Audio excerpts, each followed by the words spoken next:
Well, obviously, you're disappointed that you've been involved in a run out in the first place, but তো তামিম ইকবাল এবং David মালানের যে ঝামেলাটা হয়েছে সেই বিষয়ে এবার মুখ খুলেছেন ডেভিড মালান।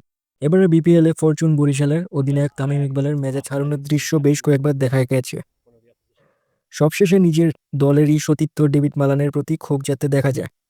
চিটাগাং কিংসের বিপক্ষে ম্যাচটিতে সতীর্থ ওপেনার ডেভিড মালানের সঙ্গে ভুল বুঝাবুঝির সূত্রে আউট হয়েছিলেন তামিম ইকবাল। এরপরে কিছুটা রাগের চাহনিতে দেখা গেছে তার চেহারার মধ্যে। মালানকেও ওই সময় কিছুটা বলতে শোনা যায়। এটা নিয়ে সামাজিক যোগাযোগ মাধ্যমে তামিমের সমালোচনা করেন অনেকে।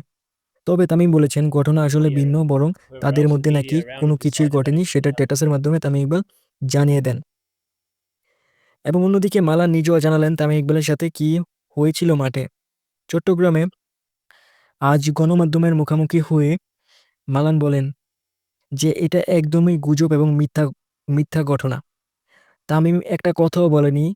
আমি হাত তুলে বলেছিলাম সরি। তামিম পরে চলে গেছে।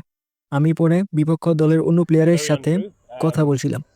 আমার ওর সাথে কোনো সমস্যা নেই। এরকম কোনো ইস্যু কখনো ছিল না। রাগ করে কোনো শব্দ বলিনি। তিনি বলেন, আসলে আউটের পরে আমি হতাশ ছিলাম। প্রতিপক্ষের একজন ক্রিকেটার আউটের পর আমার কাছে এসে কিছু মন্তব্য করল। আমি সেটা জবাব দিয়েছি। তবে সবাই মনে করছে তামিমকে আমি কিছু বলেছি। এটা পুরোপুরি মিথ্যা কথা। আপনি চাইলে পুরো দলকে জিজ্ঞেস করে দেখতে পারেন। সবাই জানে এ বিষয়ে।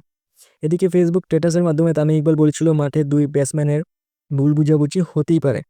তাৎক্ষণিকভাবে হতাশা প্রকাশ করাও স্বাভাবিক।